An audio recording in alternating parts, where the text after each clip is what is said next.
على رسوله الكريم أما بعد فأعوذ بالله من الشيطان الرجيم بسم الله الرحمن الرحيم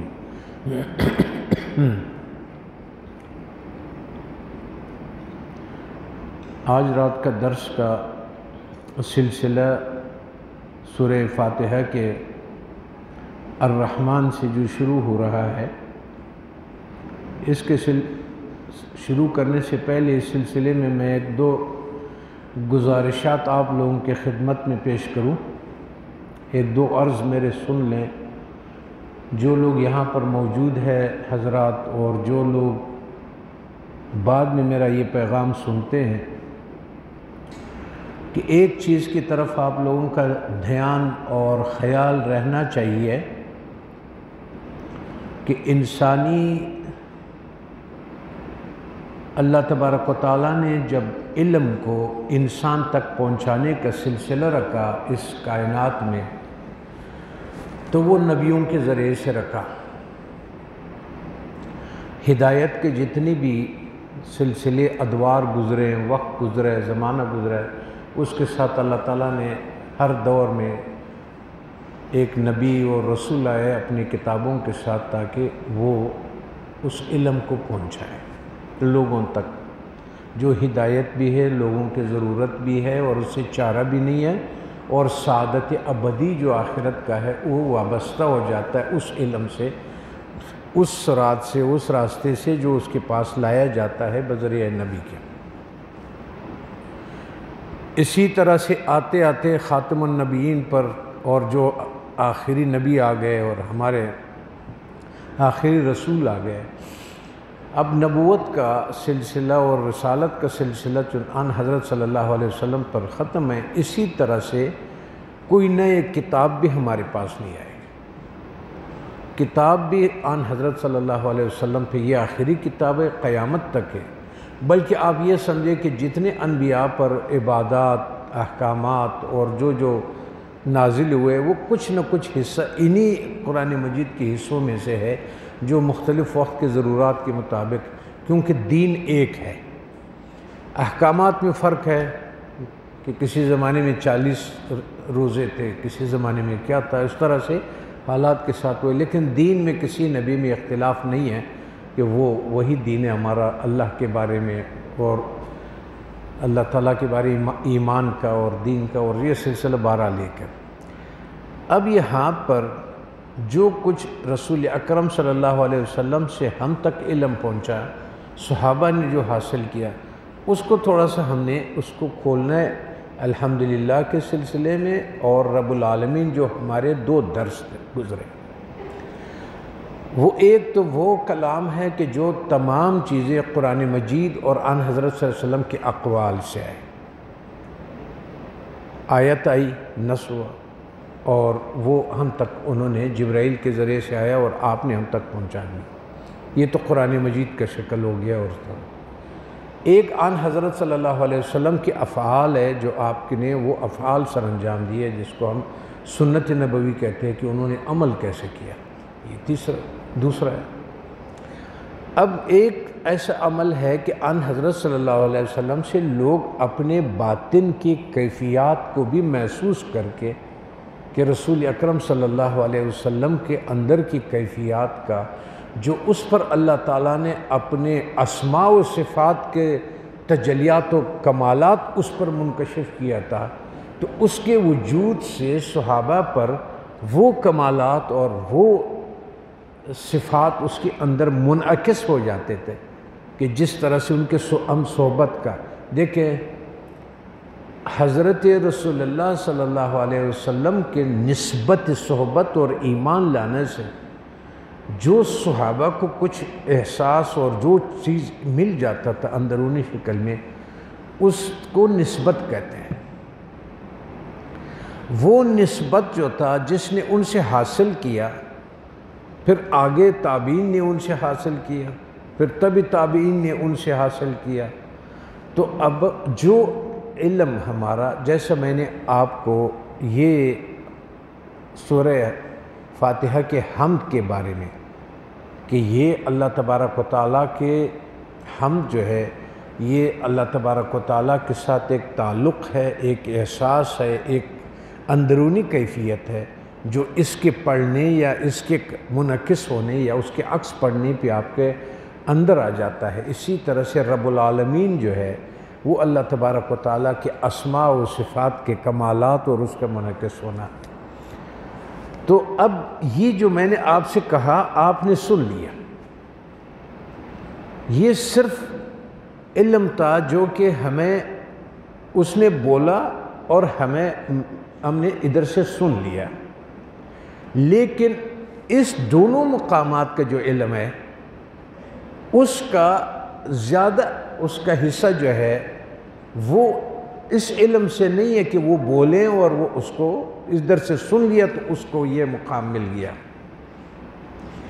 اس کے لیے ایسے صاحب کمال آدمی کو ڈھونڈنا پڑتا ہے کہ جو انہوں نے اس کمالات کو، اس تجلیات کو، اس پر جو وہ سلسلہ آ رہا ہے، سلسلہ بسلسلہ سلسلہ بسلسلہ، اس نے اس سے محسوس کیا، اس نے اس سے محسوس کیا، اس نے اس سے محسوس کیا، وہ اب اس نے اس کو کہہ دیا کہ اب تم نے محسوس کر لیا، تم جا کے دوسروں لوگوں کو وہ کر لو۔ تو اسی طریقے سے جیسے ہم آپ اس کا مثال یوں سمجھے کہ ایک حدیث کی روایت ہے کہ یہ حدیث کس سے روایت ہوئی ہے،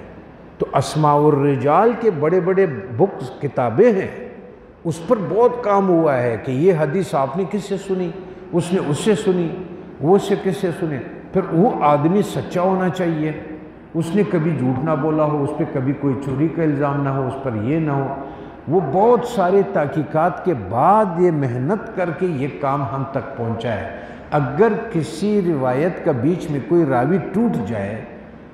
تو اس کے وہ تو نہیں رہتا ہے کہ ہاں یہ اس طرح سے ہمارے احساسی کا گمراہی کب ہوتا ہے کہ جب انسان عبادت کرے، دین میں آ جائے، اس کے بعد وہ اپنے احساسوں کو بغیر چیک کیے ہوئے کسی ایسے انسان سے کہ جس کا احساس کو کسی اور نے تربیت کی ہے، اس کی تربیت کسی اور نے کی ہے، اگر ان سے ان کی تربیت نہیں ہوتی ہے تو مجھے تو پھر جو بھی میرا نفس، شیطان، میرے خواہشات، وہ جو بھی میرے احساس میں پیدا کر دے وہ ہو سکتا ہے، کیونکہ مجھے تو کوئی ٹوکنے والا نہیں ہوگا اور وہ علم اندر کا ہے۔ تو یہ بات سننے والی ہے کہ جو میں نے آپ سے کہا، میں نے اس زبان سے آپ کو کہا اور آپ نے مجھ سے سن لیا، تو یہ بولنے سے اور جتنا یہ علم اس سے ایسا نہیں ہے کہ جیسے سمندر کے لیے قطرے کی بات بھی نہیں ہے۔ تو کیا ہم نے تفصیل کی ہوگی پھر ہم جیسے بے خبر لوگ کہ جس نے ہم نے خود وہ ابھی طالب علم ہے اور ہم خود اس چیز کے متلاشی ہے اور اس کے بعد میں جا کر کے آپ کو کہہ دیا اور آپ نے مل گیا اور آپ نے پا بھی لیا، ایسا نہیں ہے۔ کچھ دن ہمیں قطب عالم کے ساتھ مکہ مکرمہ میں وہ وقت گزارنے کا موقع ملا، تو اس سے جو ہم نے محسوس کیا، مثال میں خانہ احساس کی بات کر رہا ہوں، تو وہ ایک دم ہمیں یہ فرماتے تھے کہ اب جا کر کے تم دعا کرو جلدی کرو کہ دعا کا ٹائم ہو گیا ہے، جیسے جلدی عبادت کرو کہ اس پہ عبادت کا ٹائم۔ تو ہمیشہ ہنگامی صورتحال، جب تک ہم ان کی خدمت میں تھے تو ہنگامی صورتحال ہوتا تھا کہ کبھی دعا کا تھا، کبھی اس کا تھا، کبھی فلاں کا، ابھی یہ ٹائم ہے، ابھی ٹائم۔ ایک مرتبہ دوپہر کے ٹائم میں وہ قطب عالم نے آرام کیا، ادھر جمعے کا دن تھا، تو تھوڑا لیٹ گئے، جیسے آنکھ کھلی بولا خانہ کعبہ کو دیکھا، کیفیت کو محسوس کیا، بولا کوئی بادشاہ آیا ہوا ہے؟ اچھا وہ تو سو رہا تھا، ہم نے دیکھا کہ وہ کوئی پرائم منسٹر تھا، وہ آیا ہوا تھا، پورا پروٹوکول کے ساتھ تھا۔ تو پھر ہم نے مل کر کے ذرا جرأت کر کے ہم نے اسے سوال کیا، تو فرمانے لگے کہ خانہ کعبہ اس طرح سے ہے کہ جو بھی آدمی آتا ہے اس کی یہاں تجلیات اور اس خانہ کعبہ کی کیفیت اس آدمی کے ساتھ چینج ہو جاتا ہے۔ آپ لوگوں کو میری یہ بات سمجھ آئی یا نہیں سمجھ آئی تو سوال کر سکتے ہیں دوبارہ سمجھ۔ تو چونکہ قطب عالم کا بہت زیادہ احساسات اور اس کے ساتھ اس کا تعلق تھا اور اس کیفیات کے ساتھ اس کا تعلق تھا، تو وہ فرماتے تھے کہ جب ایسے عالم آ جاتا ہے ایسے بزرگ آ جاتا ہے کہ جس کے دعا قبول ہے اور اس وقت وہ دعا مانگ رہا ہوتا ہے، اس وقت رب تعالیٰ کے تمام ہمارے رحمتیں اس دعا کو لینے کے لیے. تو میں آپ لوگوں سے کہتا ہوں یہ موقع ہے، جلدی جلدی سے تم بھی اس میں اپنا دعا شامل کرو. جیسے بزرگ آتا ہے اور وہ جیسے وہ طواف کرتا ہے، اس طواف سے مجھے پتہ چل جاتا ہے کیفیات سے کہ اس طواف میں کون ہے، کس قسم کا آدمی آیا ہوا ہے جو یہ اس کیسے کرے. تو اسی طرح سے جو خانہ کعبہ کا وہ جو میں آپ کو بطور ایک نمونہ میں نے آپ کو پیش کر دیا، ایک اس کے سمجھانے کے حوالے سے سمجھے یا بات سب کو احاطہ کرنے کے لیے میں نے یہ بات کی. اسی طرح سے ہر آدمی کو موت سے پہلے حق تعالیٰ اور اپنے درمیان میں احساسوں کے لیے ایک استاد رکھنا پڑے گا. میں نے نہیں دیکھا جو آپ لوگ بیٹھے ہوئے کہ کسی نے بازار سے کپڑے خرید کر کے خود سلوانے کی کوشش کی ہو. میں نے نہیں دیکھا ہے کہ آپ میں سے کسی آدمی نے بازار سے چمڑا خرید کر کے اور اپنے لیے اپنے جوتا بنوایا ہو. میں نے نہیں دیکھا کسی آدمی کو کہ میں اس سے پوچھوں آپ کیا کر رہے ہو اور وہ کہہ دے کہ میں نے کوٹ سلوا رہا ہوں اپنے لیے، میں ٹوپی بنا رہا ہوں اپنے لیے، میں چشمہ بنا رہا ہوں اپنے لیے. یہ تمام کے تمام اللہ تعالیٰ نے اس طرح سے ایک نظام کے ساتھ رکھا ہوا ہے. کمال کی بات تو یہ ہے کہ آپ نے اللہ تبارک و تعالیٰ کے اسماء و صفات کو محسوس کرنے اور اس درجات کو اور اللہ تعالیٰ کے ساتھ تعلق کو سمجھنے کے لیے آپ نے اپنے آپ کو کافی سمجھایا ہوا ہے. آپ نے بھی درز خانہ کھولا ہوا ہے اور آپ بھی اپنے کپڑے سی رہے، اپنی احساسات کو بنا رہے ہیں جو آپ کو ہوتا ہے آپ سمجھتے ہیں میں ٹھیک کر رہا ہوں. ایسا نہیں ہے. موت سے پہلے ضرور ہم نے جس کے مرشد ہے وہ اپنے مرشد سے ان چیزوں کو محسوس کرے، اور اگر ان کو اپنے مرشد سے یہ چیز محسوس نہیں ہوا ہے تو اس کا مطلب یہ کہ اس نے ابھی تک ان چیزوں کے ساتھ اور ان سے اتنے قربت نہیں حاصل کیا کہ اس کی کیفیات اس پر منعکس ہو جائے اور وہ اس کے درجات کی بلندی کا سبب بن جائے اور ان کے کیفیات کا بن جائے. آپ کسی اسکول میں داخلہ لیتے تھے، آپ کسی کالج میں داخلہ لیتے ہیں، آپ کسی مدرسے میں لے لیتے ہیں. ایسا کتابیں پڑھنے سے کوئی ملا نہیں بنتا کہ میں نے مطالعہ کر لیا اور کیا. ہم کیوں جاتے ہیں اس کے شیخ الحدیث کے سامنے بیٹھتے ہیں، صرف و نحو پڑھتے ہیں، ہم اس کے تمام چیزوں کو درجہ بدرجات ہم اس میں اس لیے پڑھتے ہیں تب جا کر کے ایک دن وہ کہتا ہے کہ یہ عالم دین ہے. اور جن جن لوگوں نے بغیر استادوں کے اس میں قدم رکھا ہمارے لیے درد سری بنایا. یہ جتنے بھی بن گئے بغیر استادوں کے جس نے اپنے اپنے طریقے سے کر لیا تو وہ تو وہی ہوا نا کہ مسئلے بنے نا. تو اسی طرح سے اپنے جتنی بھی صوفیاء جاہل گزرے یا انہوں نے گزرے یا ایسے ایسے لوگ اس میں آ گئے، یہاں تک کہ لوگوں نے دعوی مہدویت بھی کر لیا، لوگوں نے دعوی عیسویت بھی کر لیا کہ میں امام مہدی ہوں، میں حضرت عیسیٰ ہوں، کہ احمدی، آخر رسالت کا بھی دعویٰ کر لیا کہ میں رسول بھی ہوں، یہ بھی ہوں. یہ سارے جو دعوے ہوئے وہ سارے وہ بے شتر و بے مہار ہے کہ جس نے کسی کے سامنے بزانو ہو کر کے اس نے نہیں یہ سیکھنے کی کوشش یا اس کو محسوس کرنے، کیونکہ یہ زبانی کلامی بات نہیں ہے. تو اگر اس پہ رکنا ہم نے نہیں ہے کہ جو الحمدللہ کے کمالات اور ان کے تجلیات اور ان کے جو چیزیں اس میں ظاہر ہوتی ہے اور انسان پر منعکس ہوتی ہے. جب سورج صبح نکل جائے تو آپ پر روشنی نہیں آتی ہے، سورج ختم ہو جائے تو آپ پر اندھیرا نہیں آتا ہے. اس طرح سے ظلمات بھی ہے، نور بھی ہے. تو جس پر جب تک اس زندگی میں اس پر ظلمات ختم نہ ہو اور اس اندھیروں میں روشنی اس کو نہ ملے، نہ اس کو راستہ ملتا ہے اور نہ اس آدمی کو منزل ملتا ہے اور نہ وہ راستے کے رہزنوں سے بچ سکتا ہے. تو ہر آدمی کے ساتھ میں نے یہ سارے تقریری اس لیے آپ لوگوں سے نہیں کیا کہ یہ سارا کہ میرے مرشد کوئی مجھے بنا دے، نہ میں بنوں گا اور نہ میں مرشد ہوں، لیکن میں نے صرف ایک راستہ آپ کو، جس طرح وہ فرماتے ہیں کہ مجدد الفسانی صاحب دادیم زگنج مقصود نشانی ہے. ہم نے خزانے کا گنج مقصود یعنی مقصد کے خزانے کا آپ کو نشانی دے دیا. گرمان رسیدیم شاید تو برسی، ہم تو وہاں تک نہیں پہنچ سکے، شاید تو پہنچے۔ اور مولانا رومی فرماتے ہیں کہ شیخ فعال بی آلت جو حق، اللہ تبارک و تعالیٰ کا آپ نے کون سا کام دیکھا ہے کہ جس میں آلتیں درکار ہو؟ جو اللہ نے جس کام کو کرنا ہے اس میں اللہ تعالیٰ کو آلت ان کو ضرورت ہو۔ تو اسی طرح کیا شیخ فعال بی آلت جو حق، با مریدان داد بی مصحف سبق، علم احساسات کو سیکھنے کے لیے اور اپنے کیفیات کو سمجھنے کے لیے، تزکیے اور تصفیے کے لیے، اور باقی فناء نفس، فناء قلب، فناء روحی اور بقا تک پہنچنے کے لیے آپ کو ان مقامات کا ایک استاد چاہیے تاکہ بغیر مصحف کے آپ کو سبق دے دے۔ با مریدان داد بی مصحف سبق، ورق کی بغیر دے دیا، کیونکہ وہ حقائق ہے اور وہ کیفیات ہے اور وہ احساسات ہے۔ تو اس کا یہ مطلب نہیں ہوا کہ ہم نے آپ کو پڑھا دیا اور ہم بھی بری الذمہ ہو گئے، اور آپ نے سن بھی لیا تو آپ بری الذمہ ہو گئے۔ ایک حلوائی بیٹھا ہوا تھا، وہ حلوہ بنا رہا تھا، تو ایک آدمی بھوک لگ رہی تھی اس کے پاس پیسے نہیں تھے، وہ حلوہ نہیں لیا اس سے، تو وہ ایسے اس کو سونگھ رہا تھا۔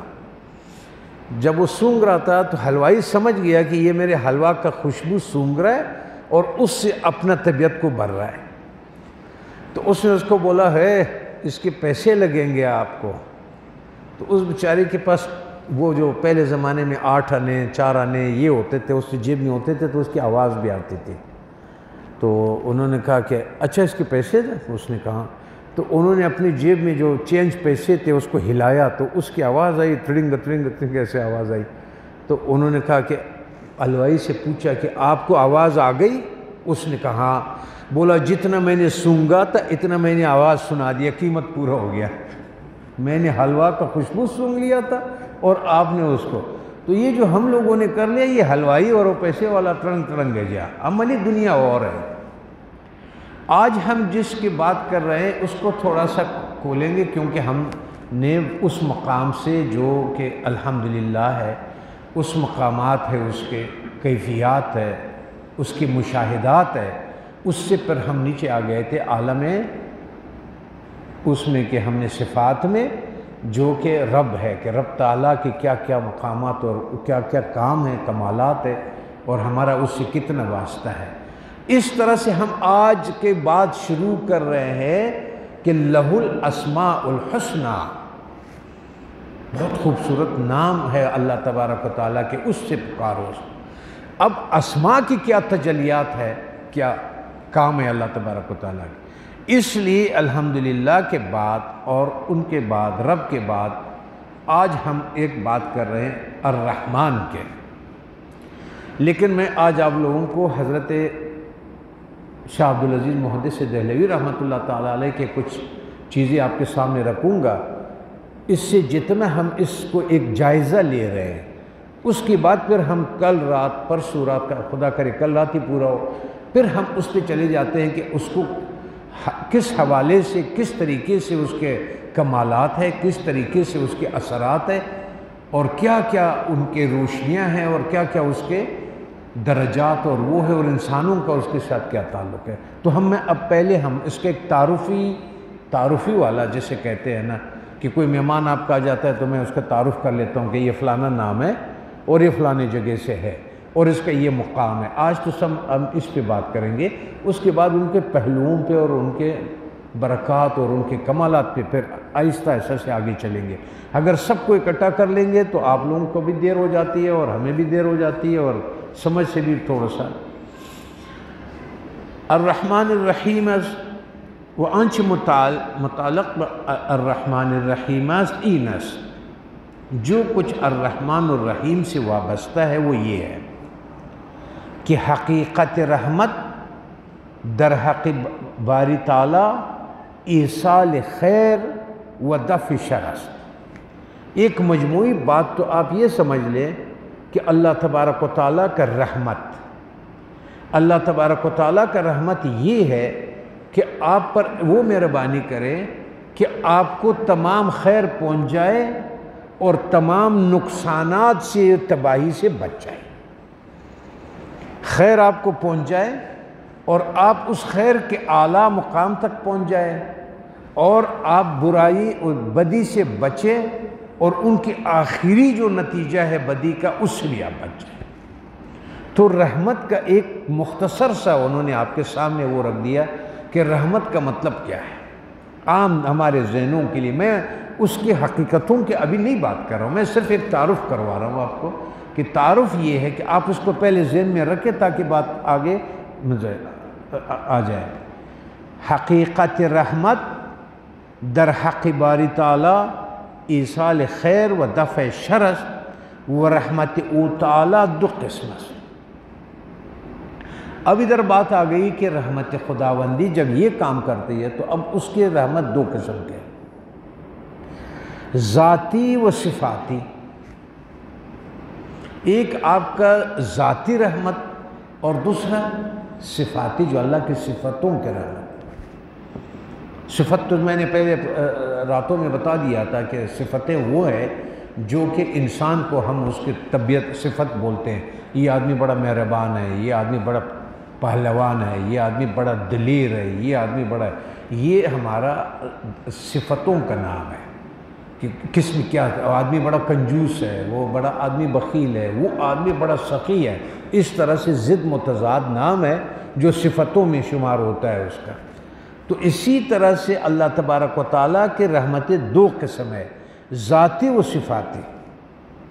اب پہلے ہم ذاتی کو لے لیتے ہیں، ذاتی بھی دو قسم کے ہیں، ٹھیک؟ وہ ذاتی نے دو قسم، عام و خاص۔ ایک اللہ تبارک و تعالیٰ کی ذاتی وہ صفت جو خاص ہے اور ایک عام ہے، ٹھیک؟ افاظ وجود است کہ ہر موجود ازان نصیبی دارا۔ ایک تو آپ کا وہ رحمت ہے کہ جو کچھ ہے اس دنیا میں، جو بھی ایک سانس والا ہے، جو اس میں ہے، وہ اپنے نظام میں جو چل رہا ہے یہ اللہ تعالیٰ کی رحمت سے ہی چل رہا ہے۔ جو سورج نکل آیا، اب جب سورج نکل آیا، یہ میں اللہ تعالیٰ کے مقابلے میں یہ نہ سمجھنا کہ میں آپ کو کوئی وہ دے رہا ہوں، نہ، میں ہمیں سمجھنے کے لیے میں ایک مثال دیتا ہوں کہ روشنی ہو گئی۔ اب اس روشنی اتنا عام ہے کہ اس میں یہ خصوصیت نہیں ہے کہ یہ مفتی صاحب کے لیے ہے، میرے لیے نہیں ہے، اس کے لیے ہے، تو جانوروں کے لیے نہیں ہے، اس کے لیے ہے۔ جب وہ روشنی اوپر آتی ہے، یہ صفت سورج کا، تو وہ صفت اتنا عام ہو جاتا ہے کہ وہ ہر چیز جو ہے اس کی گرمی سے، اس کے، آپ کو کیا پتہ ہے خربوزہ کدھر پک رہا ہے، آپ کو کیا پتہ ہے کہ انگور کدھر اس سے فائدہ لے رہے، نہ اعلان ہوتا ہے نہ یہ ہوتا ہے، لیکن یہ رحمت عام ہے جو اللہ تعالیٰ نے اس کی صفت میں یہ رکھ دیا کہ وہ رحمت عام ہے۔ تو جو رحمت ذاتی نیز دو قسم است، عام و خاص۔ کہ ہر موجود ازان نصیبی دارد و خاص استعداد تقرب الی اللہ بخشیدن است۔ پھر ایک خاص قسم کا آپ کا ذاتی صفت ہے کہ کسی کو یہ کر دے کہ اس کو اپنا قریب کر دے۔ تو رحمت خداوندی جو ہے دو قسم کا ہو گیا، عام کے لیے اور خاص۔ اور پھر دوسرا جو ذات، اب یہ میں ذاتی اللہ تعالیٰ کے بات کر رہا ہوں کہ اس کے، تو وہ استعداد خاص استعداد تقرب الی اللہ بخشیدن است، اس کو خاص استعداد سے نواز لیتا ہے، خاص اعزاز دے دیتا ہے کہ تم میرے تقرب حاصل کرو، اس کو اپنے قریب کر دیتا ہے۔ ایک تو وہ ہے کہ جو عام طور پہ ہو رہا ہے کہ بعض بندگان خود را بآن مخصوص داشتہ، اور کچھ لوگوں کو، جیسے کل رات بات ہو رہی تھی کہ فرشتے کو بھی رحمت خاص سے لے کر اس کو عبادت کے کام پہ لگایا۔ اسی فرشتوں میں اگر جبرائیل علیہ السلام کے مقام کو دیکھا جائے، اس کو پھر ایک تقرب خاص رحمت سے خاص مقام دیا ہوا ہے۔ تو یہ آپ نے ذاتی اس میں دو چیزوں کا خیال کرنا ہے کہ وہ بھی استعداد خود را بآن مخصوص داشتہ، وہ صفاتی نیز دو قسم است۔ اسی طرح سے آپ کے صفات کی رحمت، وہ تو ذات کا ہو گیا، صفات کی رحمت بھی آپ کے دو قسم کا ہے، وہ بھی عام کے لیے بھی ہے اور خاص کے لیے بھی ہے۔ عام و خاص، عام بخشیدن آنچ لائق است بہر موجود الصفات و آراز و خاص ہر موجود را چیز دادن کے بآن مزیت و فضیلت بردیگران حاصل توان کر، ایسا کہ جس چیز کو جس کی طبیعت کی ضرورت ہے اس کو اسی طرح سے انہوں نے بنایا کہ اس کی ضروریات اس صفت میں پوری ہو جائے۔ شیر کو ایک قسم کا دان دے دیا، مجھے اور آپ کو ایک قسم کا دان دے دیا، مچھلی کو الگ قسم کے دان دے دیا، پھر اسی میں اس کا خوراک کا سسٹم، اس کا وہ جو کھاتا ہے، وہ جو چیزیں اس کی ضرورت ہے اور اس کا رحمت نے بغیر مانگے اس کو دیا ہوا ہے۔ ابھی اس نے مانگا نہیں ہے کہ ایک دن آپ نے دیکھا ہو کہ شیر کھڑا ہوا اور رو رہا ہو کہ اللہ تعالیٰ مجھے ایسے دان دے دے کہ میں ایسے چیروں، اتنا طاقت ہو، اتنا فلانا ہو، اتنا یہ ہو۔ تو جس چیز کے جس طرح اس کی طبیعت میں ان چیزوں کی ضرورت ہے، تو رحمت عام نے اس چیز کو اس چیز میں مکمل کر دیا جو اپنی زندگی میں اس کی ضرورت ہے۔ وہ آپ بھی ہے، میں بھی ہوں، تمام کائنات میں جتنی چیزیں آپ دیکھ رہی ہیں، یہ اس کا خاص کمال اور وہ ہے صفات کا ظہور کہ وہ بغیر مانگے اس رحمت سے آپ کو جو جو چیز آپ کو چاہیے آپ کو وہ بنا کے دے دیتے ہیں۔ بنایا ہوا ہے، تخلیق کیا ہوا ہے، رب ہے، صحیح۔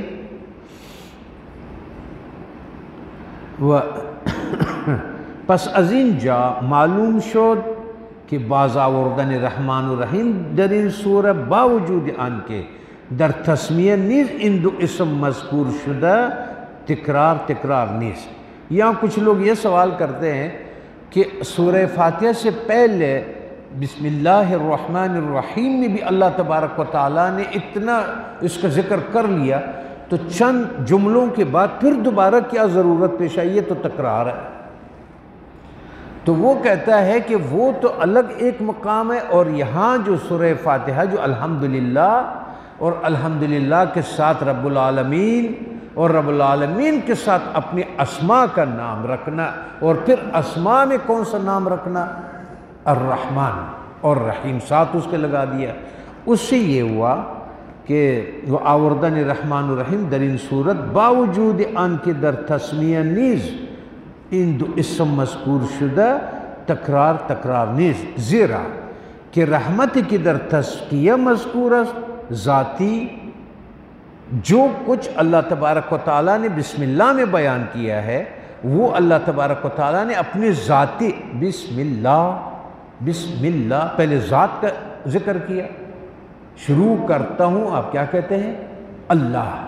پہلے انہوں نے ذات کے نام سے بات شروع کی، اس کے بعد اپنے اسماء کی طرف آ گئے، ٹھیک ہے؟ تو اس لیے ذاتی اس و رحمت کی در انجا مذکور صفاتی اس وہ چون ذاتی دو قسم اس، جیسے ہم نے آپ سے کہہ دیا کہ ذاتی دو قسم کیا ہے، وہ عام بھی ہے اور خاص بھی ہے۔ برائے دلالت بران دو قسم دو اسم رحمان و رحیم تسمیہ مذکور فرمودہ۔ اس لیے اب اس میں غور کرنے والی بات ہے کہ اس نے عام اور خاص دونوں کے لیے چونکہ یہ استعمال ہوا ہے، تو اس میں رحمان اور رحیم ایک ہی بعد دیگر ہے، انہوں نے اس کا ذکر کر دیا۔ چون صفاتی نیز دو قسم است عام و خاص، پھر میں نے آپ سے کہا کہ ذاتی بھی دو قسم کا ہے، عام اور خاص، صفاتی بھی میں نے آپ سے کہا کہ دو قسم کا ہے، اللہ کے رحمت عام اور خاص ہے۔ برائے دلالت بر ان دو قسم نیز دو اسم آوردن، اس لیے آپ اپنے صفاتی اور ذاتی دونوں کے نام کے ساتھ، اور اس کے بعد آپ نے خاص اور عام کے لیے دو نام استعمال کیا، رحمان و رحیم۔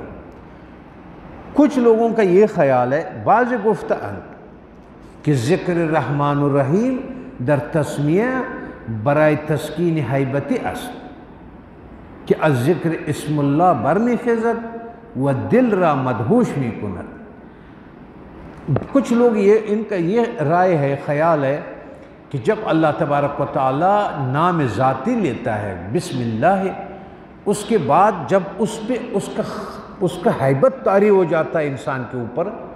تو اس حیبت کو کم کرنے کے لیے اس کو کہا رحمان الرحیم ہے، خیر ہے، آپ ابھی حوصلہ رکھو ہو جائے۔ تو اس لیے بسم اللہ الرحمن الرحیم میں، تاکہ وہ کہہ دے کہ میں اللہ کے نام سے شروع کرتا ہوں، تو اس پر جو اللہ تبارک و تعالیٰ کے وہ کمالات اور وہ حیبت جو اس پر طاری ہوتا ہے، تو ایک دم اس حیبتی کیفیت کو، جیسے ہم لوگ کہتے ہیں سام پرول بھی ادائی نا، پشتوں میں ایک محاورہ ہے کہ فلاں آدمی کا زیر اثر ہو گیا وہ، تو وہ جو زیر اثر تھا کہ وہ اللہ کے نام کے اندر جو حیبت تھے وہ اس سے متاثر نہ ہو، تو اس نے فوراً اس کے لیے ایک وہ مقام رکھ دیا کہ رحمان بھی ہے، سب صبر کرو، رحیم بھی ہے۔ یہ اس لیے کچھ لوگوں کا یہ خیال ہے۔ وَدَرِنجَا، اور ادھر سورہ فاتحہ میں جو رکھا ہوا ہے اس کی جگہ درینجا برائے امیدوار ساختن بندگان است، یہاں انہوں نے اپنا اللہ الحمدللہ، وہ کون ہے؟ رب العالمین، کہ ہم اس ستائش اس کے لیے ہے، سرب سجود ہونا کس کے لیے ہے؟ جس کے لیے جو ہمارا رب ہے۔ کس طرح؟ رب العالمین، تو رب بھی، تو اس لیے آپ اللہ، رحمان، وہ رب اور رحمان، یہ آپ کسی کو نہیں بول سکتے، کسی پر یہ نام نہیں ہو سکتا ہے، کیونکہ نہ کوئی اللہ اور نہ کوئی ذات میں کمال مقام ہے، اور اس طرح سے رب آپ کے صفات میں کمال ہے، اور اس میں اسماء میں اس کا کمال ہے کہ اس طرح اسماء والا کوئی ہو ہی نہیں سکتا بغیر رحمان کے۔ صحیح ہے؟ اب یہاں پر بھی ایک آگے بھی ہے مسئلہ، مالک یوم الدین۔ تو کچھ لوگوں کا خیال ہے کہ وہاں اللہ کے حیبت سے نہ ہو، اس لیے الرحمن الرحیم رکھ دیا۔ یہاں پر آگے جو ہے وہ ذرا خطرناک بات ہے، جن لوگوں کو حقیقت مالک یوم الدین کا پتہ ہے۔ ایک تو میرے طرح پڑھنے والے ہیں کہ دن میں 50 دفعہ میں پڑھتا ہوں کہ مالک یوم الدین، لیکن کبھی اس پہ میں نے، وہ ٹرین ہوتے ہیں بڑے سپیڈ والے، وہ جب کہتے ہیں تو کہتا ہے کہ یہ جنکشن پہ رکتا ہے، چھوٹے چھوٹے اسٹیشنوں پہ نہیں رکتا۔ ایک تو وہ ہوتا ہے کہ ہم اس کو پڑھ رہے ہیں اس کو، اور ہم کسی جنکشن پہ نہیں رکتے، ہمارا سپیڈ تو بڑا، ٹرین سپیڈ سے جا رہا ہے۔ نہیں، جو لوگ اس کے کیفیت کو محسوس کرتے ہیں، تو اس لیے بھی رب العالمین اور مالک یوم الدین کے درمیان، جو مالک یوم الدین کے اندر اللہ تبارک و تعالیٰ کے فیصلے کا دن، جو ہر چیز کو اس کے نتیجے تک پہنچائے گا، جب وہ اس پر منعکس ہوتا ہے، تو اس لیے اس سوچ سے پہلے، اس مقام سے پہلے الرحمن الرحیم کو سورہ فاتحہ میں رکھ دیا ہے۔ لیکن میں آپ لوگوں کو بعد میں ان سب پہلوؤں پہ اور اب بات کریں گے۔ آج رات تو صرف ایک تعارفی ہے کہ ہم تعارف کروا رہے ہیں، پہچان دے رہے ہیں اس کو۔ مالک یوم الدین بےتاب نہ شون، تاکہ اس کیفیت سے یہ بےتاب نہ ہو جائے، تو اس لیے الرحمن الرحیم کو رکھا ہے۔ یہ پھر لوگوں کا خیال ہے کہ ادھر اس لیے رکھا گیا ہے، ادھر اس لیے رکھا گیا ہے۔ وہ چون در کلام آئندہ مذکور عبادت است، وہ عبادت فعلی نہایت شاق لابد است۔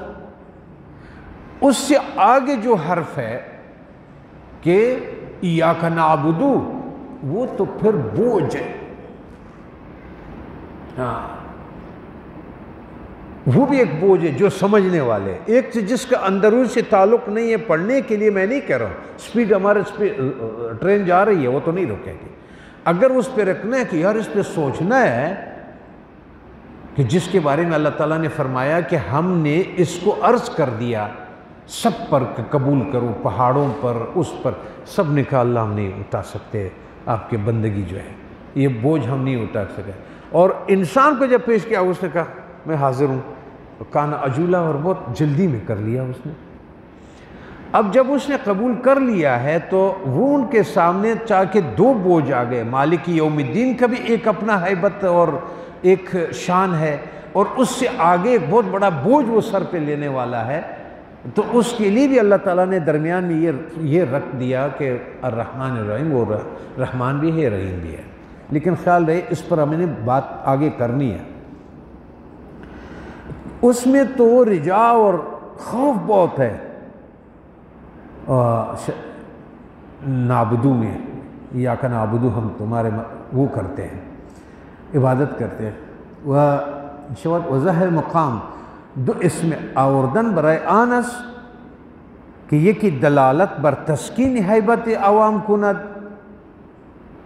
ایک اس کو تسکین دے دے عوام کو، محسوس کرنے والوں کو، وہ ایک اس کو امید دے دے، امید بھی دے دیں، تسکین بھی دے دیں، صحیح، تحفظ جیسے ہمارے لفظ میں کہتے ہیں، تحفظ بھی دے دیں کہ خیر ہے، اور امید بھی دے دے کہ بہتری ہے۔ دوم برائے خواص، جب ہم نے کہا کہ یہ تو صفات ہو گیا عام، دوسرا ہم نے کہا تھا کہ صفاتی بھی دو ہے، ایک خاص ہے ایک عام، یہ تو عوام کے لیے تھا، اب دوسرا جو صفاتی ہے وہ خاص کے لیے بھی ہے، تو خاص میں کیا ہے؟ برائے خواص و نیز گفتان کے ابتداء ظہور عالم برحمت است عام و خاص و انتہائی آن نیز رحمت است عام و خاص، پس در تسمیہ اشارت برحمتائے ابتدائی و درینجہ اشارت برحمتائے انتہائی و نیز مبدأ حمد رحمتائے عام و خاص است، عام در نظر عام و خاص در نظر خاص، پس می باید کہ منتہائے ہم نیز دو قسم رحمت باشد۔ جس طرح میں نے آپ سے یہ کہا کہ یہ رحمت عام کے لیے بھی ہے اور خاص کے لیے بھی ہے، اور ادھر بسم اللہ میں بھی انہوں نے عام اور خاص دونوں کو مد نظر رکھا، اور اس میں سورہ فاتحہ میں بھی انہوں نے اپنے رحمتوں کا وہ خاص کے لیے بھی انہوں نے یہ لفظ رکھ دیا، اور وہ ہر ایک اپنا حصہ لے گئے اس میں سے، ٹھیک ہے۔ اور یہی حمد میں بھی ہے کہ کچھ حمد خاص لوگوں کا اور کچھ حمد عوام کا، تو اس حمد میں بھی تو دونوں شامل تھے۔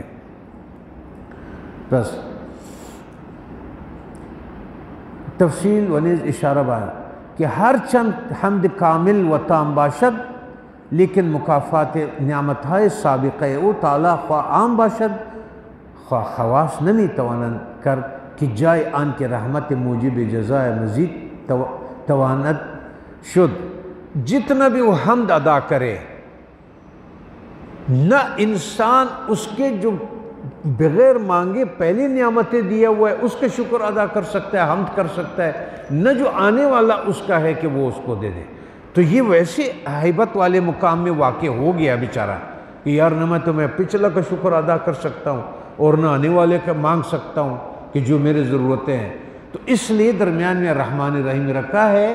کہ اس کو تسلی ہو کہ آپ اس سے فائدہ آپ کو پہنچے گا، اسماء الحسنہ میں سے اس کمالات سے آپ پر ہوگا کام۔ دون قسم رحمت دیگر با این ہم منظم شوان بچون جزائے مزید گردن عالم عام برائے مزید عام و خاص برائے مزید خاص، و نیز اشارت بیان کے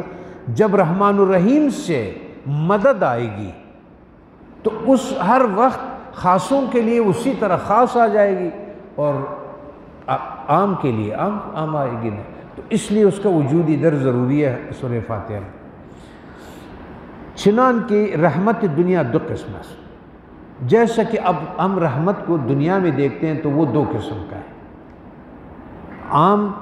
کی ایجادیت و خاص کی تفضلیت۔ جس طرح ایک عام ہے کہ آپ کو اللہ تبارک و تعالیٰ نے پیدا کر دیا، کافر کو بھی پیدا کر دیا اور مومن کو بھی پیدا کر دیا، اب یہ پیدا کرنے والا جو ہے اس کو ہم کہیں گے رحمت عام۔ وہاں اس نے یہ سوال نہیں کیا کہ اگر تو وہ ہے مومن ہے تو میں پیدا کروں گا، اور اگر تو مومن نہیں ہے کافر ہے تو میں تمہیں رکھتا۔ انہوں نے اپنی رحمت عامہ کا جلوہ کیا، کمال دکھایا، اب بھائی جاؤ سب ہو گئے نا، تو جب ہو گئے تو پھر دو قسم عام کی ایجادیت و خاص تفضلیت۔ وہ جو اللہ تبارک و تعالیٰ خاص پیدا کرتا ہے اس کو کسی اس رحمت کے ساتھ جو اس کو خاص طرح سے اس پہ رحمت ہوتا ہے، وہ اس کو ہم خاص کہیں گے اور اس کو عام کہیں گے، کہ یعنی اس میں سے پھر ایک خاص رحمت کر دیا کہ اس کو مومن بنا دیا، اور اس کو الگ انسان بنا دیا، انسان میں سے مومن بنا دیا، مومن میں سے پھر کون سا درجہ دے دیا، کسی کو شہید بنایا، کسی کو یہ بنایا، کسی کو، ہر ایک کو پھر خاص رحمت ہے۔ لیکن پیدائش والے ٹائم پر وہ جو رحمت تھا وہ اسی نظام کے تحت آیا جو سب کے لیے تھا، صحیح۔ رحمت آخرت دو قسم، پھر یہی رحمت جو ہے وہ آخرت میں بھی دو قسم کا ہو جاتا ہے، رحمان الرحیم ادھر بھی کیا عام کے سبب نجات و خاص کے سبب قرب۔ ایک رحمت تو وہ ہو گیا کہ صرف جان خلاصی ہو گئی، صرف یہ رحمت عام ہو گیا۔ ایک رحمت خاص ہے کہ اس کو کوئی خاص مقام دے دیتا ہے۔ اب یہ رحمت ہے، اندازہ لگائیں کہ ایک حافظ قرآن سے یہ کہا جاتا ہے کہ 10 آدمی جس کا نام لکھ دیا گیا ہو قرآن اس میں دوزخ کے لیے، تمہاری مرضی ہے تم اس پر ہاتھ رکھو اور تاکہ ہم اس سے دوزخ سے جان خلاصی کریں۔ رحمت ہے کہ نہیں ہے؟ خاص ہے۔ یہ میں اپنے حافظوں سے کہتا ہوں، میں کہتا ہوں کہ احسان فراموشی نہیں کرنا۔ جو ہم لوگوں نے آپ لوگوں کو جتنی کوشش کی، اللہ کے فضل سے آپ حافظ بن گئے اور سنو کہ قیامت کے دن ہمیں بھول جائے آپ کے وجہ، تو انہوں نے یہ اختیار دے اس طرح سے مختلف شکلوں میں اللہ تبارک و تعالی علماء کو، فلاں کو مقامات، بخششیں، جنتیں، وہ جو بھی ہے وہ پھر رحمت عام سے رحمت خاص بن جاتا ہے۔ اوکے، تو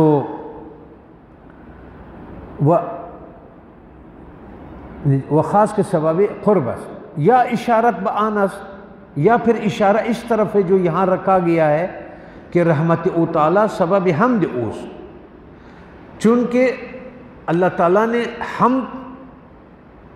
جب انسان نے کر لیا الحمدللہ، اس نے اس کا اقرار کر لیا،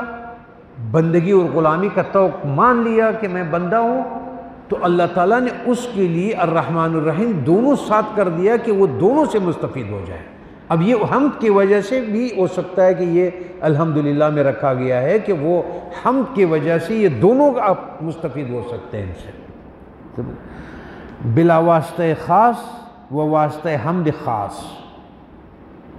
اس لیے کہ تم نے خاص حمد کر لیا اس میں۔ وہ عام سبب حمد عام، وہ عام ہم جو کرتا ہے وہ عام کے لیے، اور نیز ہمان رحمت موجب عبادت ہے۔ دوسرا یہ ہے کہ اس کو درمیان میں رکھا گیا ہے کہ جب اس پر رحمت ہوگا تو یہ آگے چل کر کے نعبدو کرے گا، وہ بھی تو رحمت کے بغیر اس کا نہیں ہے، اس لیے بھی الرحمن کو بیچ میں رکھنا ضروری ہو گیا کہ وہ اللہ کے رحمت میں آئے گا تو آگے نعبدو کا کام انجام دے گا جو بندگی کا مقام ہے، وہ بھی بغیر رحمت کے تو نہیں نصیب ہوگا۔ نیز ہمان رحمت موجب عبادت اس، وہی آپ کا سبب عبادت کا بواسطہ ملاحظہ مضمون مالک یوم الدین۔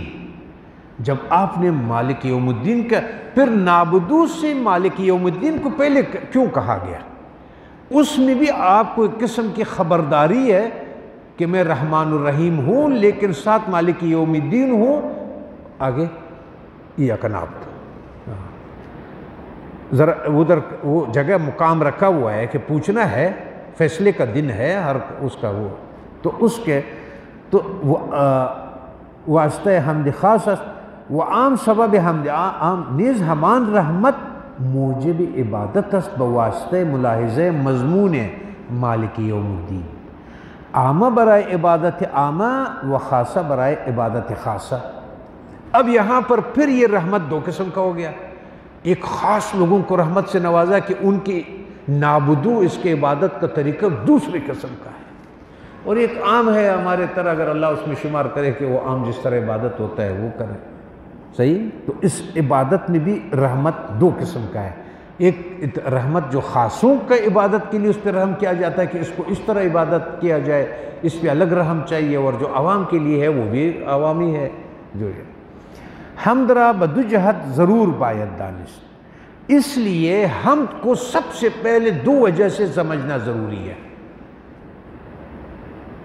جو ہم پہلے دن کہہ رہے تھے، دو وجہ سے۔ اولان کے مقتضائے رحمت است، جب تک آپ حمد نہیں کریں گے اس وقت تک آپ رحمت آپ کی طرف متوجہ ہو ہی نہیں سکتا۔ پہلے آپ بندگی کا ہار ڈالیں گے، اقرار کریں گے، اطاعت کریں گے، بات مانیں گے، تو آپ کا رحمت تب آپ کی طرف متوجہ ہوگا۔ تو ہم ضروری ہو گیا دو وجہ سے، ایک کہ ہم نے رحمت حاصل کرنے کے لیے، دوم آن کے مقصود از عبادت است، دوم یہ ہے کہ ہمارا مقصد بندگی کا، بندے کا کیا ہے؟ مقصود از عبادت است، وہ عبادت مقصود از خلق انسان، مخلوق کا پیدا کرنا کا مقصد جو ہے وہ عبادت ہے۔ اور عبادت جو ہے اس کا اصل حمد ہے کہ آپ پہلے شکر کریں گے، راضی ہوں گے، تسلیم ہوں گے، ورنہ اگر آپ نے اپنی مرضی سے شروع کر لیا عبادت کرنا، جیسے ہندو کرتے ہیں، آپ ریاضات کریں، آپ جو بھی کریں۔ ایک نے اپنے کمرے میں وہ لٹکایا ہوا تھا، کیا نام ہے، رسی، ایک ہندو اس میں ہے، اس کا تاریخ ہے، 12 سال تک نہیں سویا، وہ اس کے اوپر اپنا پیٹ رکھ کر کے اسی میں سوتا تھا، اسی میں پیٹ رکھ کر کے کھانا کھاتا تھا، اور اسی میں، یعنی اس نے اپنے گھر کو اس رسی بنایا ہوا تھا۔ اس کے پاؤں میں اتنے گردے خرابی کی وجہ سے سارا پیشاب وغیرہ ان کے جسم میں جمع، کریٹینین اس کی بڑی ہوئی تھی اور سب کچھ بڑا ہوا، جب میں نے اس کی تصویر دیکھی وہ سارا ورم آیا ہوا تھا، لیکن ہندو جا کر کے اس کا پوجا اس لیے کرتے تھے کہ یہ 12 سال تک اس نے ریاضت کیا، سویا نہیں ہے۔ تو اگر آپ کے ساتھ رحمت نہیں ہے تو آپ اپنے ریاضات اور اپنی عبادات کو وہ سمت اور وہ قبلت درست نہیں کر سکتے، اس کا طریقہ کار آپ کو نہیں ملے گا۔ رحمت ہوگی تو آپ کا جو تخلیق ہے وہ کیا ہے، مقصد عبادت، کیونکہ تخلیقی مقصود، سن لیں، مقصد از خلق انسان کے تخلیق سے مقصد، و خلق انسان مقصود از خلق عالم، یہ تمام عالم جو خلق ہوا ہے اس کا مقصد انسان حاصل کرنا ہے، سردی کو برقرار رکھنا ایک حد تک، اتنی برف باری ہو جائے نا، آکسیجن ختم ہو جائے، اندھیرا ہو جائے، تو اس دنیا کو آپ کو حاصل کرنے کے لیے کہ آپ زندہ رہ سکے، ایک پوری نظامات اللہ نے رکھا۔ تو اس دنیا کے جتنے نظام ہیں وہ آپ کو پیدا کرنے کے لیے، اور آپ کو پیدا کرنے کے جتنے مقصد ہے اللہ تعالیٰ کے، چاہے اس نے آپ کو عقل دے دیا، چاہے اس نے آنکھ دے دیا، چاہے اس نے جو کچھ دے دیا، تمام کمالات آپ کے اندر جو ہے وہ صرف اس نے کہ تو عبادت کرے۔ تو اب فائدہ دیگر بعض گفتان، تو اس کے لیے جو آپ کو پیدا کر لیا ہے، آپ سے مقصد گم نہ ہو جائے، تو آپ کو رحمت کی ضرورت ہے۔ تو حمد کے بعد، رب کے اس کے بعد، صفات کے بعد آپ کو فوراً رحمت کی طرف جانا پڑے گا۔ رحمت پچھلے کی طرف بھی جو آپ نے حمد کیا، اور آگے جو آپ کے مقامات مالک یوم الدین کی طرف پہ جانا ہے، تب بھی وہ آپ کے ایک مشکل ہے، جانا ہے، بچ نہیں سکو گے۔ اور وہ آگے ایک اور مقام آپ کا ہے جو عبادت ہے، جو بہت مشکل ہے۔ یہ نماز کے بارے میں اللہ تبارک تعالیٰ قرآن میں کیا فرماتے ہیں کہ یہ بہت بڑا کام ہے، الا مگر ان لوگوں کے لیے جس کو یہ ہے کہ میں نے اللہ کے سامنے کھڑا ہونا ہے، مالک یوم الدین کے ساتھ، ٹھیک ہے۔ تو دیگر بعض گفتان کے رحمان و رحیم دو لفظ ان بیک معنی۔ اب یہاں پہ کچھ لوگ کہتے ہیں کہ رحمان الرحیم ایک دو لفظ دے اور ایک ہی معنی ہے، مثل ندیم وغیرہ، انہوں نے جو آپ یہ کہتے ہیں ندمان و ندیم، دونوں ایک ہی مطلب رکھتے ہیں، پس جمع کردن در ان دو لفظ محض برائے تاکید ہے۔ کچھ لوگ یہ کہتے ہیں کہ یہ لفظ، لیکن یہ خیال رکھنا کہ میں نے آپ سے کہا کہ ہم رحمان الرحیم، یہ تو ہم صرف آپ سے تعارف کروا رہے، اس پر پھر ہم آئیں گے کہ رحمان اور رحیم۔ کچھ کہتے ہیں یہ تاکید کے لیے ہوا، مثلا آن کے گویت فلانی تیز و تند است، جیسے ہم یہ نہیں کہتے کہ فلانی تیز ہے، اس کے ساتھ کہتے ہیں تیز و تند ہے، تو دو لفظ آ گئے، تیز اور تند، تو تاکید کے لیے آپ کہتے ہیں کہ تیز بھی ہے اور تند ہے۔ کچھ لوگوں کا یہ خیال ہے کہ الرحمن اور رحیم دونوں ایک ہی لفظ ہے، لیکن تیز و تند اس کو تاکیدن کے لیے رکھا ہوا ہے۔ جو میں نے جو اس میں آگے دیکھا ہے، میں تھوڑا سا اس کو دوسری طریقے سے، یہ تو حضرت نے علیہ رحمہ نے خیالات لوگوں کے آپ کے سامنے پیش کیا، لیکن میں پھر اپنے جو چیزیں اور جائیں گے آگے، پھر اس میں ہم کہیں گے کہ رحمان اور رحیم کیا۔ وہ بعض گفتان کے رحمان ابلغ از رحیم زیرا کی زیادت لفظ دلالت بر زیادت معنی می کند، وہ رحمان 5 حرف است و رحیم 4 حرفی۔ بعض نے کہا کہ رحمان میں 5 حروف ہے اور رحیم میں 4 حروف ہے، اس لیے اس کے معنی اور اس میں فرق ہے، کچھ ایسے بولتے ہیں۔ لہٰذا رحمان اسم مخصوص بذات پاک حضرت تعالیٰ۔ بہرحال ایک بات ہے کہ رحمان ایک ایسا نام ہے اللہ تعالیٰ کے ساتھ وہ بطریق غلبہ حکم علم پیدا کردہ، پس ہر کی غیر او تعالیٰ، اس کا ایسا خاص مقام ہے رحمان کا، اللہ تبارک و تعالیٰ کے ساتھ، اس کا ذات کے ساتھ ایسا اس کا تعلق ہے، وہ بطریق غلبہ حکم علم پیدا کردہ، ایسا اس پہ غلبہ علم کا حکم اس پہ غالب ہے کہ ہر کی غیر او تعالیٰ را رحمان گویت کافر گردد۔ اس پر اتنی اللہ تعالیٰ کا غلبہ ہے اس پر، اس اسم پر اس کے، کہ اگر کسی نے اس کو کسی کو رحمان کہہ دیا اس نیت سے کہ یہ رحمان ہے تو کافر ہو جاتا ہے، اتنا اس کا اونچا مقام ہے۔ گردد وہ مبالغہ کی در رحمان است بسی طریق توان فہمید۔ اب اس مبالغہ اس میں کیوں ہے، اس اسم میں چیزیں زیادہ کیوں ہیں، اس کے بسی طریق توان فہمید۔ تین قسموں سے ہم اس کو سمجھنے کی کوشش کریں گے۔ اول، کثرت افراد رحمت ایجادی، جتنے بھی اچھے لوگوں کے تخلیق ہوئی ہے دنیا میں، منور لوگوں کے، اچھے لوگوں کے سوئے، وہ رحمان کی تحت ہوا ہے، یعنی وہ رحمان نے اس وقت اس اسم کا آپ پر اس کے کمالات سے وہ سب سے بہتر ہے۔ وہ ایک تو رحمان میں چونکہ اس کے دائرے میں یہ سارے نیک لوگ آتے ہیں، ان کی اچھی تخلیق ہے، صحیح۔ دوم، کثرت افراد مرحومین، اور اس وجہ سے مرحوم ان کے بھی اسی کے تحت آتے ہیں۔ پھر یہ دو قسم کا از قبیل زیادت در کمیت است، سوم زیادت در کیفیت، انہوں نے ان کے کیفیات میں بھی زیادہ دیا ہوا ہے، اور ان کے علوم جس طرح کے نبوت کی علوم ہے اس کے ہے، اس میں بھی رحمان جو ہے ان کے اثرات اور کمالات ہیں۔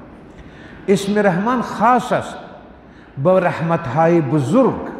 دائم، اور رحمت خاص ہے رحمان میں، بڑے بڑے رحمتیں ہیں اور دائم ہے۔ وہ آنچ باز گفتان کے رحمان الدنیا والآخرہ وہ رحیم الدنیا۔ کچھ لوگوں نے کہا ہے رحمان اس لیے کہا گیا ہے کہ اللہ تبارک و تعالیٰ رحمان اس دنیا میں رحمان ہے کہ کفر اور ان کو بھی رزق دے دیا، مسلمان کو بھی پیدا کر لیا، کافر کو بھی پیدا، اس لیے اس کا عام ہے، تو اس لیے اس کا نام رحمان ہے، اور رحیم جو ہے وہ آخرت کے لیے ہے۔ کچھ لوگوں نے یہ کہا ہے، اشارہ بھائی کہ عظیم وجوہ ثلاثہ مبالغہ۔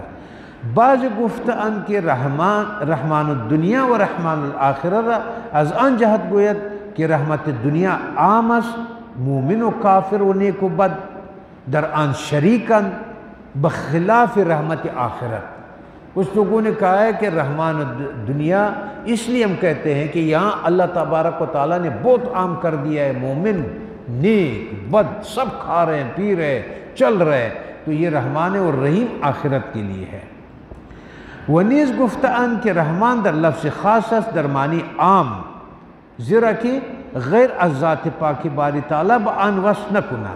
کچھ لوگ کہتے ہیں کہ اللہ تبارک و تعالیٰ نے اپنے ذات کے لیے یہ نام جو ہے وہ اس طرح رکھا ہوا ہے، اس میں خصوصیت کہ اس نام کو آپ کہیں اور نہیں رکھ سکتے، تو یہ اللہ تعالیٰ کا ایسا ہے خاص، اس رحمان کا ایسا مقام ہے۔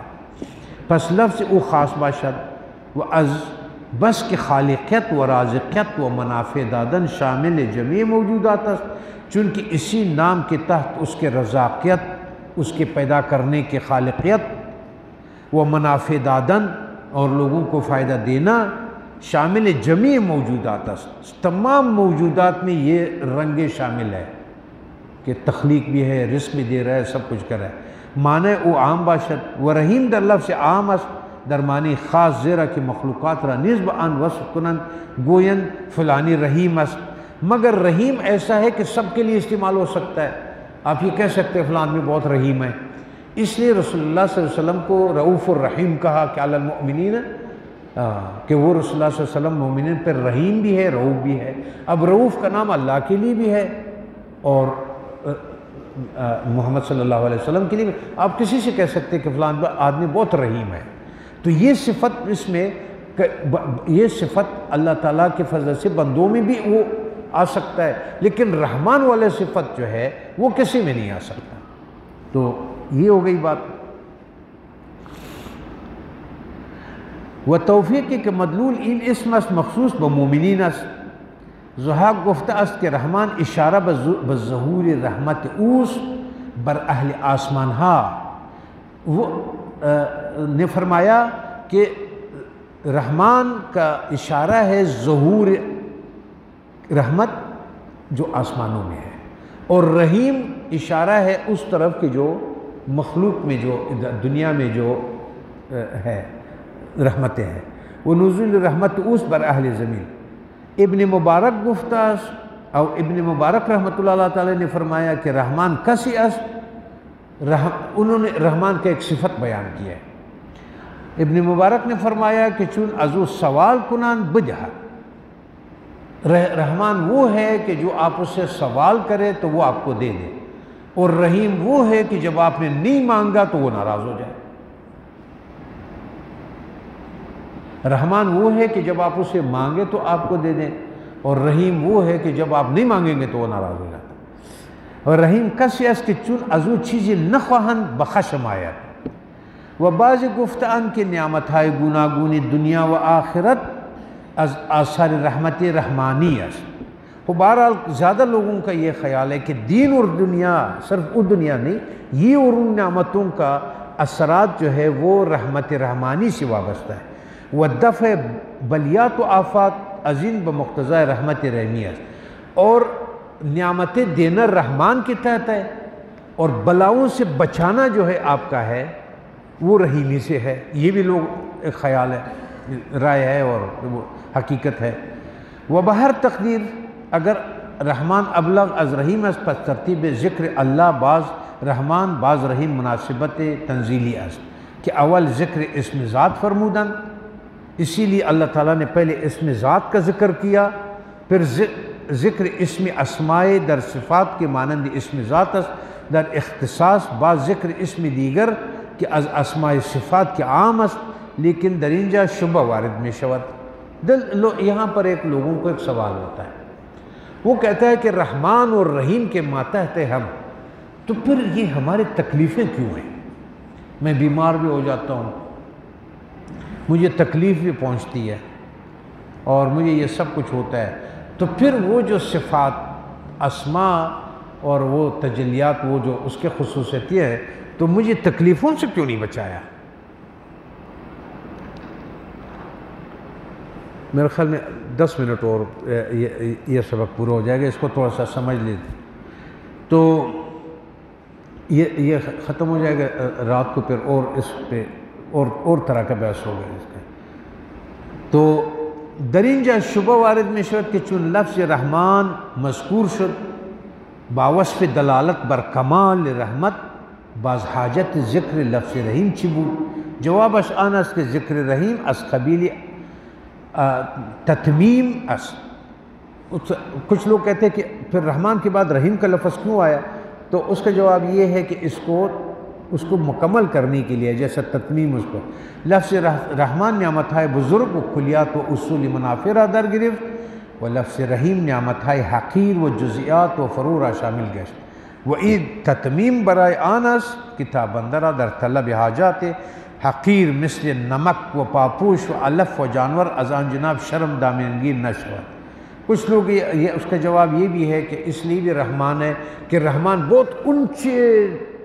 رحمتوں کے لیے ہے، اور رحیم بہت ہر نعمت کے لیے ہے. جیسا نمک آپ کا ختم ہو گیا، آٹا ختم ہو گیا، وہ ہو گیا، اس کے ماتحت جب آپ مانگتے ہیں تو آپ کا وہ ہو گیا.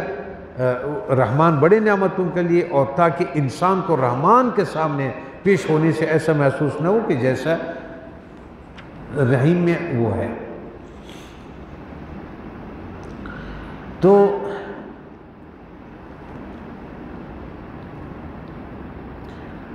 پس اگر رحمان و رحیم شبہ انجا مشکل ادھر آیا کہ جب اس نے کہا کہ جب وہ رحمان و رحیم ہے تو پھر ہمارے لیے غم کا کیا مطلب ہے؟ تو پھر غم تو نہیں ہونا چاہیے تھا۔ وہ ہموم اور وہم و خوف و افکار و حاجات را بما راہ دا، تو پھر ان چیزوں کو کیوں راستہ دے دیا؟ غم کو، فکر کو، درد کو، بیماری کو، تو وہاں وہ رحمان الرحیم کدھر گئے؟ وہ اس کا کیا تعلق ہے اس کے ساتھ؟ تو ان کو دام مقتضا رحمت اس، تو پھر یہ کون سا تقاضا ہے رحمت کا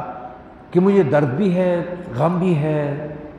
تکلیفیں بھی ہے اس دنیا میں ہو کر؟ بدانم، اب آپ ایک مثال سمجھ لو، اگر پدر مشفق پسر را تادیب نہ کند، اگر مہربان باپ اپنے اولاد کو تادیب نہ کرے، اس کو ادب نہ دے، اس کو تکلیف نہ دے، تو کیا اولاد کو کچھ حاصل اچھائی ہو سکتا ہے؟ مثال ہے وہ دے رہا ہے، تادیب نہ کند البتہ بر مقتضائے رحمت نہ رفت باشد، حالانکہ باپ بہت رحیم ہے اپنی اولاد کے بارے میں، سب سے زیادہ انسان رحیم اپنی اولاد کے بارے میں ہے، جو اپنے سے بھی زیادہ اس پہ رحیم ہے، لیکن سوال ادھر ہے کہ اس کو اگر تکلیف نہ دے، بدان اگر پدر مشفق پہ سر تعدیب نہ کند البتہ بر مقتضائے رحمت نہ رفت باشد، وحال آن کے صورت تعدیب صورت عذاب است، اور باپ جو بھی کام بیٹے کے ساتھ کرتا ہے وہ عذاب ہے،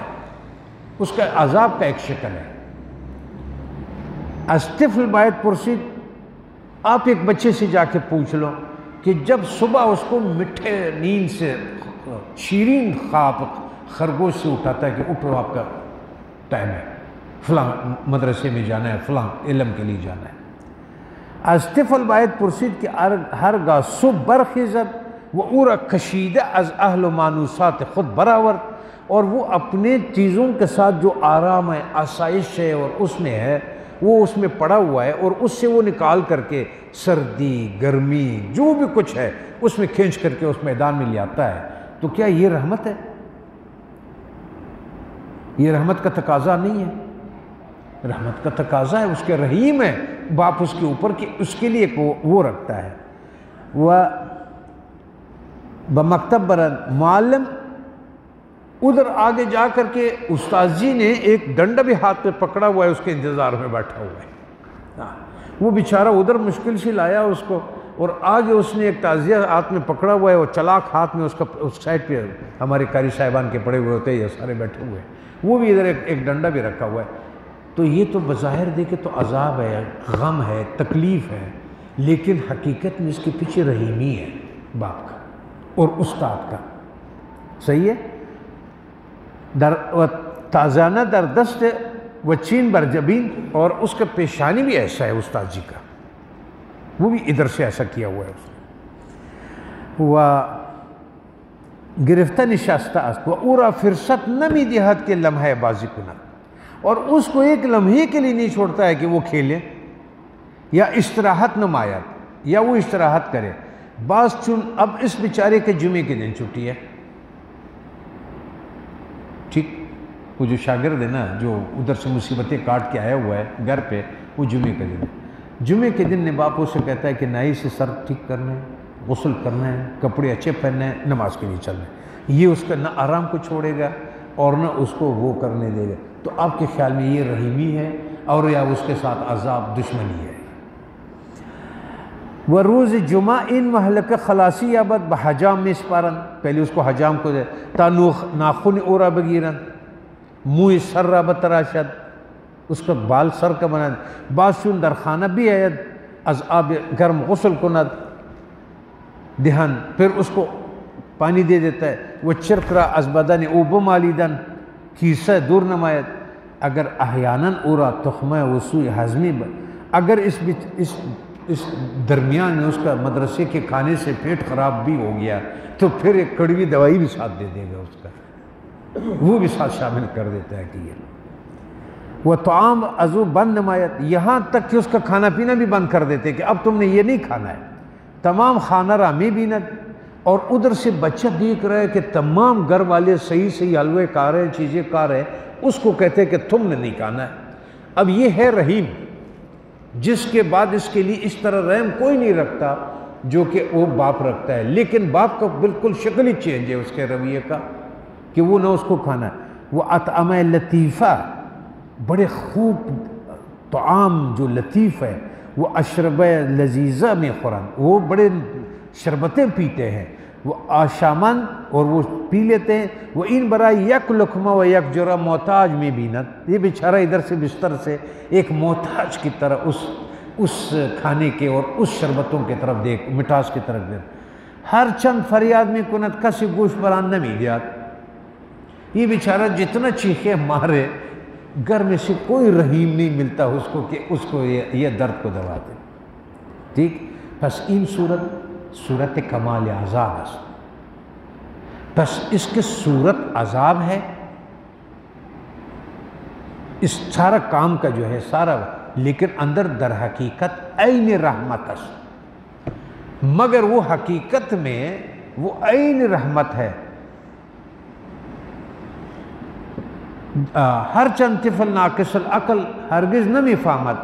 کہ ان ہم در حق او رحمت است۔ وہ جتنا احمق ہو بچہ، جتنا نادان ہو، جتنا بھی وہ نالاں ہو کہ میرے باپ میرے بارے میں کوئی رحم نہیں رکھتا،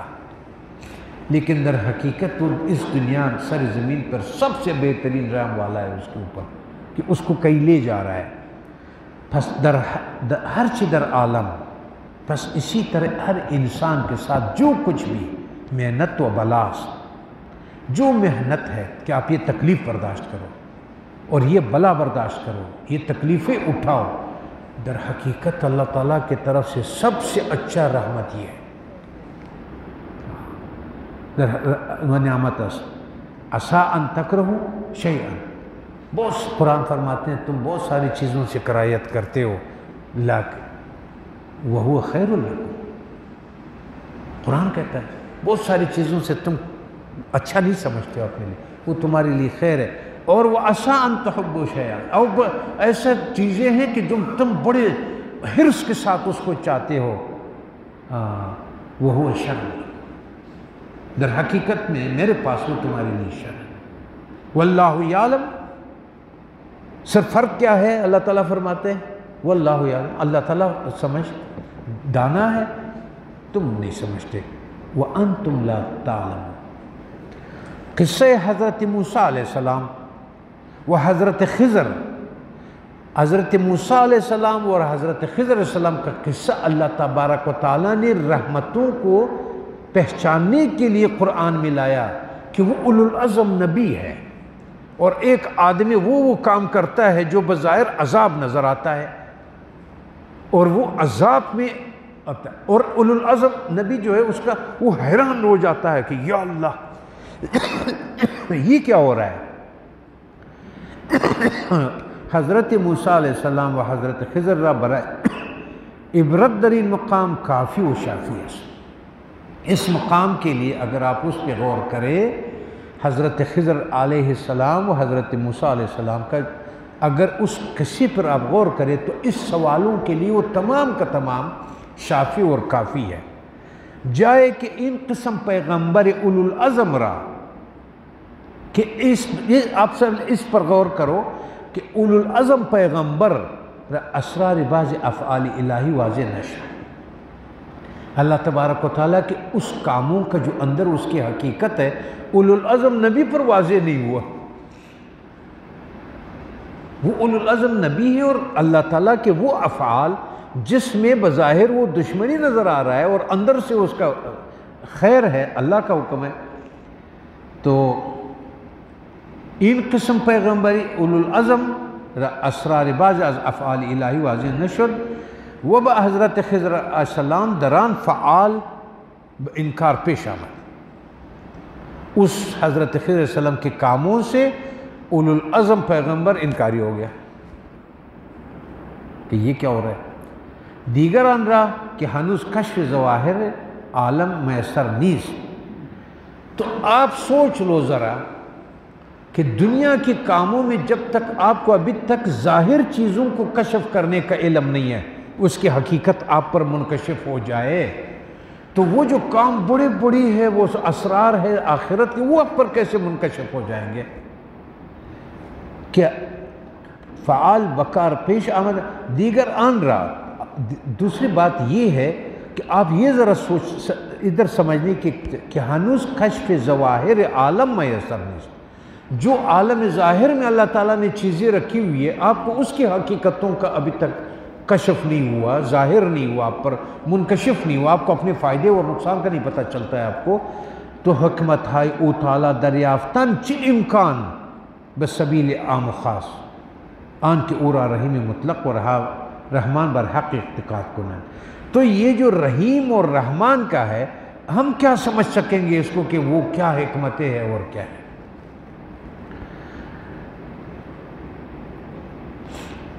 مثل طفل ناقص عقل، جیسا وہ چھوٹا بچہ ناقص العقل جو ہے، ناعقبت بین، جس کو آنے والے دنوں کا آخر نتیجے کا پتہ نہیں چل رہا ہے، بچہ ہے، کم عقل ہے، نہ شناست ہر چندان طفل جہد می کنن، ہرگز بے توجہ تعذیب و تعدیب والدین نمی برد۔ جتنا بھی وہ سوچ سکتا ہے، وہ اس حکمتوں کے رحم کے والدین کے اور استادوں کے اس رحم کو وہ سمجھ نہیں سکتا ہے، اور وہ اسے بھاگتا ہے۔ صحیح؟ چندان وہ طفل جتنا بھی کوشش کرے، دانش کی چیز ہے کہ در دنیا و آخرت بالخرق میں رسد 4 قسم است۔ اسی طرح جو چیزیں دنیا اور آخرت میں لوگوں کو مل جاتے ہیں، وہ بھی 4 قسم ہے۔ اس پر انشاءاللہ آگے بات کریں گے۔ یہ تو ہو گئی بات یہاں تک رحمان الرحیم کے، انشاءاللہ زندگی رہی تو کل اس پر پھر بات ہوگی۔ الحمدللہ رب العالمین والعاقبۃ للمتقین والصلاة والسلام علی سید الانبیاء والمرسلین وشفیع المذنبین ورحمۃ للعالمین محمد مصطفیٰ صلوات اللہ تعالی علیہ۔ ربنا تقبل منا انک انت السمیع العلیم وتب علینا انک انت التواب الرحیم۔ اللہم ربنا لا تزغ قلوبنا بعد اذ ہدیتنا وہب لنا من لدنک رحمۃ انک انت اللہم انا نسألک من خیر ما سألک منہ نبیک محمد مصطفیٰ صلوات اللہ تعالی علیہ ونعوذ بک من شر ما استعاذک منہ نبیک محمد مصطفیٰ صلوات اللہ تعالی علیہ وعلی آلہ واصحابہ واتباعہ اجمعین آمین ثم آمین یا ارحم الراحمین۔